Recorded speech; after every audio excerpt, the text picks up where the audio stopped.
Hello everyone, welcome to Break a Bolt. Today on my channel we are gonna take the differential and take the rest of the interior and good stuff out of there, and then the motivator part, I'm gonna be revealing the new engine, so stay tuned till the end. Don't skip forward because it's gonna come there, so stay till the end. You're gonna see what it is. Alright, let's roll.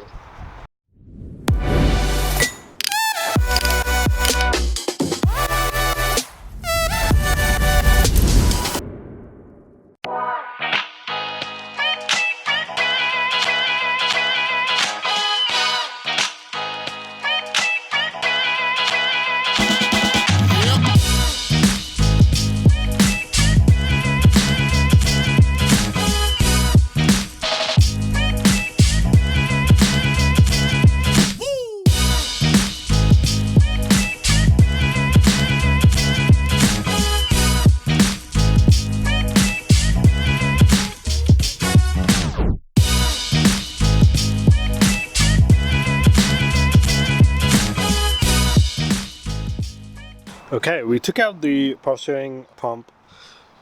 There's two banjo bolts, one is 22mm, the other one's a 9mm. Once you take it off, the whole thing should come apart. And then I took the heater control out. There's this cover and it's two torque steady on both sides. Once you loosen it up, it'll come off. And then you'll have access to the heater core. There's an Allen 6 here, then there's a 10mm bolt here, and there are 4 10mm bolts on 4 corners. Once you take those off, the heater core comes out. You just have to wiggle it a bit. This is the heater core, so these are the bolts you're gonna have from the other side of the firewall. There's like 4 10mm bolts on all corners. And once you do that, you can take it off with this one single adapter. It supplies power to the whole heater core. So once you take it off, you just have to wiggle a bit, and then you'll be able to take the heater core off. I'm trying to take the front carpet off. So to do that, there are a couple of plastic. You're gonna have to pull this off first, pry it off, and once you take it off, you'll be able to slide this forward and pull it up. And then there's a screw here, a plastic screw. Just have to take it off, and I have to take this screw and do the same thing on the other side. And once I do that, I'll be able to take the front carpet off. Alright, let's get going.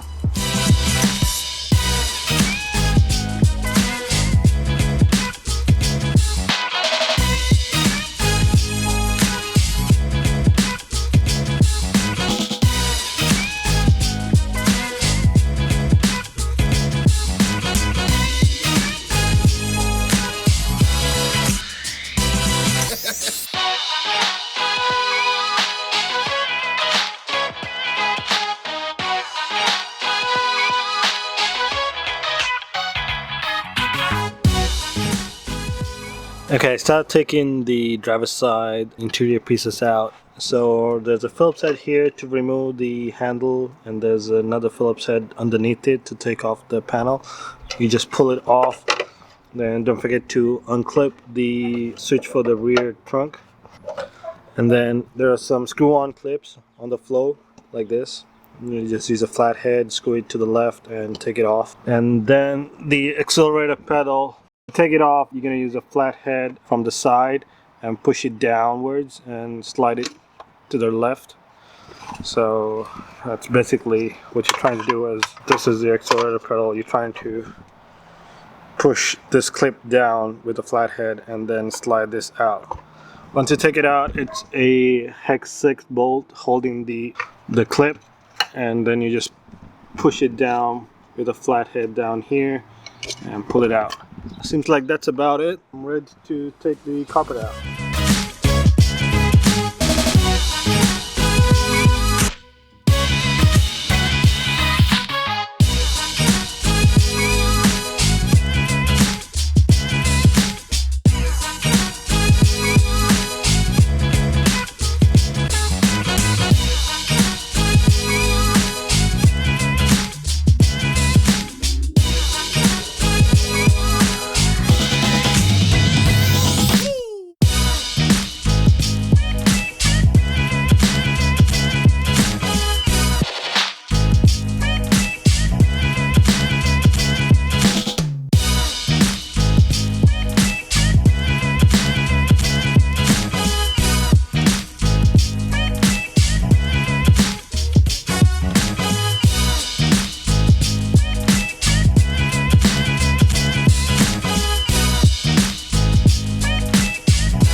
Okay, so I started taking the rear interior out and I ended up keep going. The rear carpet, there's nothing much. You just take those two plastics on the sides like the front and you can just lift off. The rear seat, the bottom part, you just lift it up. These are the brackets and it'll just come off. To take the rear seat backrest, on the wagon there are multiple bolts. I believe these are torque 25s. Yeah, there's two on this side, two in the middle, and two on the side.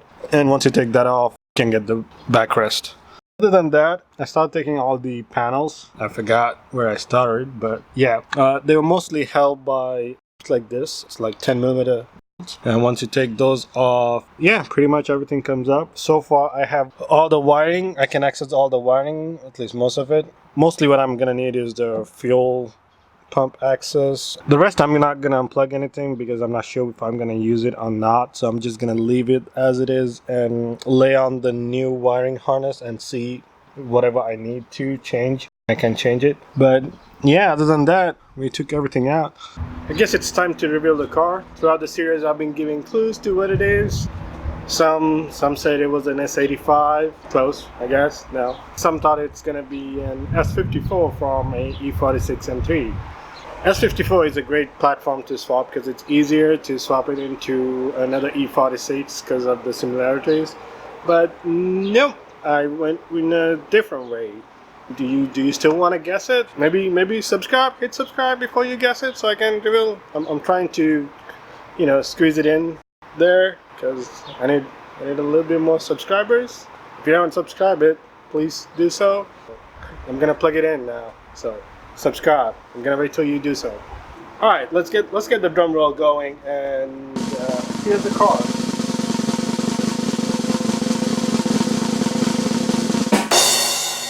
Ta-da! Yep, it's a E90. I'm pretty sure as soon as you saw the car, you probably know what engine it's gonna be. It's gonna be twin turbo. It's an N54 with a manual transmission.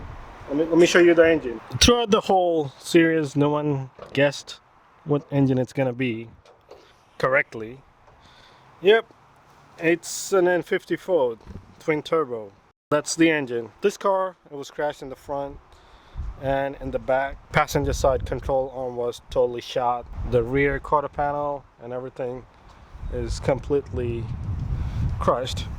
But for what I need, it's a pretty good candidate for what I have to do. And let me show you inside. And guess what? The party piece. It's 6 on the floor. I mean, the interior is decent, except it's completely, yeah. I don't care about the back. All I need is this piece, like this whole thing. That's the whole idea. Some of you guys were like, why am I taking the whole dashboard out to do the swap? Because I was planning on swapping the entire dash from this.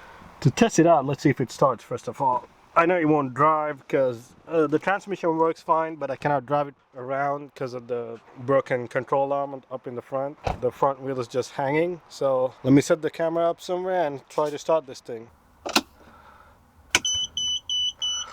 That's coming on.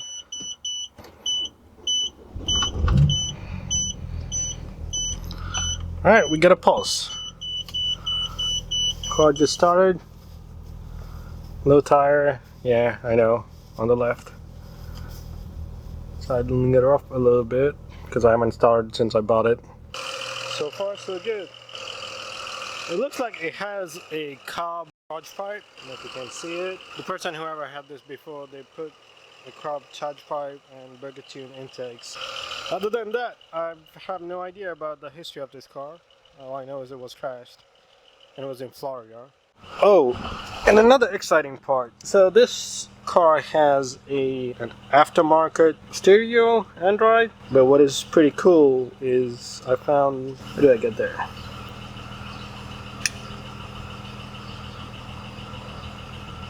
I found this. So I know for a fact this car is not stock. It's been flashed. Okay, yes, I don't have a cable. So it's pretty cool that it's been flashed already. And I found something else in file browser. Flash and data logging. The last time was 2018. It's been tuned to stage 2, 93 octane. This car has been running a stage 2 flash. If I'm not mistaken, to run a stage 2 flash on an N54, you have to have intake and downpipe.